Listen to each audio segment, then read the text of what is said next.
Hello dear students, welcome to our YouTube channel. तो आज के वीडियो में हम लोग एक और इम्पोर्टेंट क्वेश्चन को डिस्कस करने वाले हैं, जो कि बहुत से बोर्ड एग्ज़ाम में कई बार पूछा भी गया है और इस बार भी बोर्ड एग्ज़ाम में पूछे जाने की संभावना इसकी ज़्यादा है। तो इस प्रकार के क्वेश्चन बेसिकली स्टूडेंट्स को डाउट भी रहता है, तो मैंने सोचा क्यों ना इस पर एक वीडियो बनाया जाए।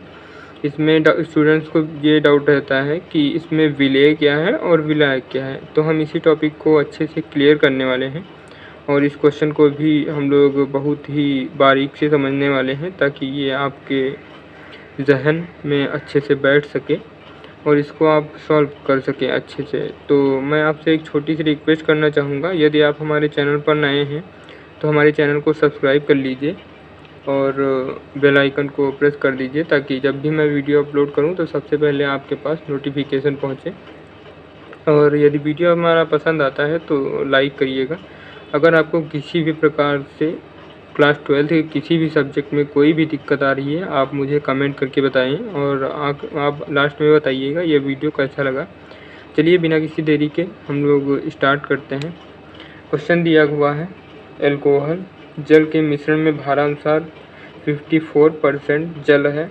इस विलयन में एल्कोहल का मोल प्रभाज क्या होगा। हमें यहाँ पे एल्कोहल का मोल प्रभाज बताना है, जबकि जल का प्रतिशत दिया हुआ है। तो स्टूडेंट्स को एक डाउट रहता है कि ये 54% एल्कोहल है या फिर जल। तो इसमें साफ साफ लिखा गया है एल्कोहल जल के मिश्रण में, यानी एल्कोहल जो है वो जल के मिश्रण में भारानुसार 54% जल है। तो ये जल है 54%। तो जल सार्वत्रिक विलायक है, वो विलेय नहीं हो सकता कभी भी, चाहे जल 10% हो या 100%, वो सार्वत्रिक विलायक ही रहेगा। कोई विलयन में चाहे जल हो थोड़ा ही हो, चाहे उसकी मात्रा अधिक हो, वो रहेगा सार्वत्रिक विलायक ही। तो आप इस बात को ध्यान में रखते हुए सभी क्वेश्चन इस प्रकार के सॉल्व कीजिएगा। अगर आप जल को विलेय बना देंगे तो फिर आपका क्वेश्चन फंस जाएगा, तो इस बात को ध्यान रखिएगा। तो इस क्वेश्चन में दिया गया है एल्कोहल जल के मिश्रण में भारानुसार 54% जल है। तो हम लिखेंगे इसको, सॉल्यूशन हम इसका देखते हैं। तो लिखेंगे विलायक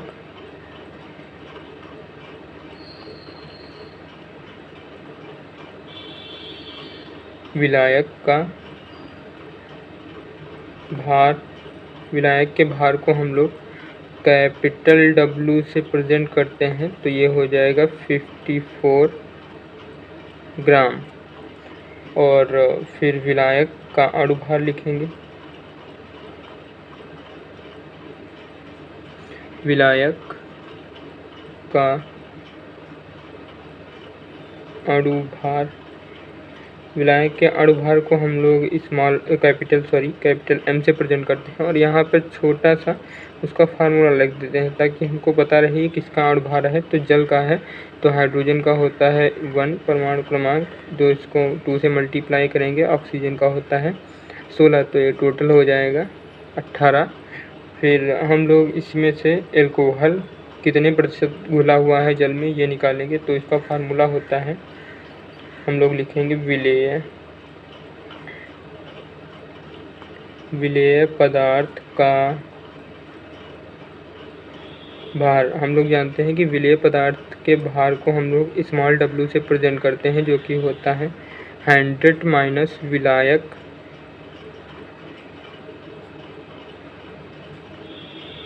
का भार, 100 माइनस विलायक का भार। तो यहाँ पे 100 माइनस 54 ग्राम, तो इसको सॉल्व करेंगे तो ये आ जाएगा 46 ग्राम। फिर अगले स्टेप में हम लोग लिखेंगे विलेय पदार्थ का, अब हमने भार निकाल लिया है, अब इसका अणुभार, विलेय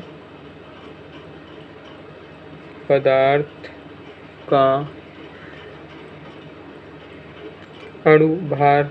तो विलेय पदार्थ का अणुभार को हम लोग स्मॉल m से प्रेजेंट करेंगे और इसका अणुभार का जो विलेय पदार्थ है उसका सूत्र लिख देंगे।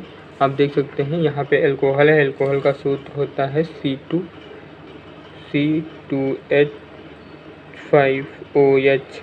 तो कार्बन का हो जाएगा 12 जो कि मल्टीप्लाई करेंगे 2 से, प्लस ऑक्सीजन का हाइड्रोजन का हो जाएगा 1, जो कि 5 से मल्टीप्लाई करेंगे, प्लस ऑक्सीजन का होगा 16, प्लस हाइड्रोजन का हो जाएगा 1। तो ये टोटल 12 दूना 24 प्लस 5 प्लस 17, तो 7 5 12, 12 4 16, तो 2 4 और 1 हासिल, 2 1 3 और हासिल 1 4, ये हो जाएगा 46 हो जाएगा।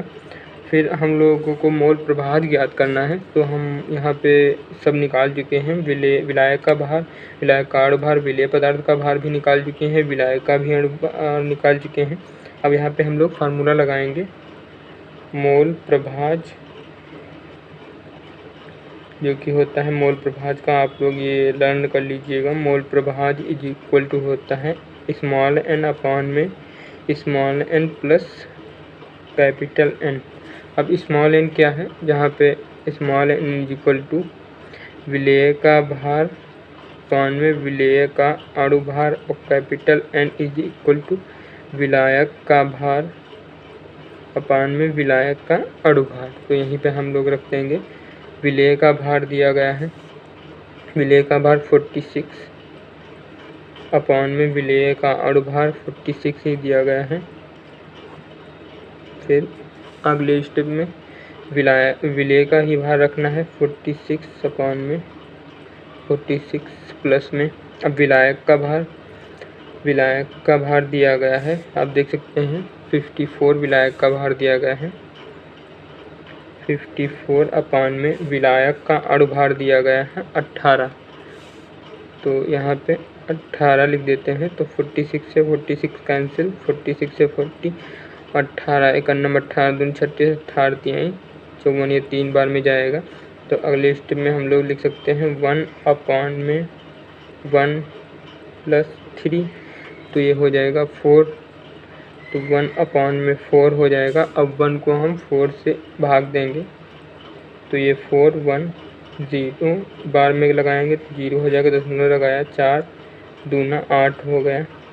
फिर यहाँ पे 2 आ जाएगा, पॉइंट लगाया, 0 बढ़ाया, 4 5 20, हमारा ये आंसर आ चुका है 0.25 ग्राम। ये ग्राम ना लिखें तो ज़्यादा ही सही रहेगा, क्योंकि मोल प्रभाज की इकाई हमें पता नहीं है। तो ये हमारा आंसर हो जाएगा। मिलते हैं किसी नेक्स्ट वीडियो में, तब तक के लिए आप हमारे चैनल को सब्सक्राइब कर लीजिए। तो थैंक यू।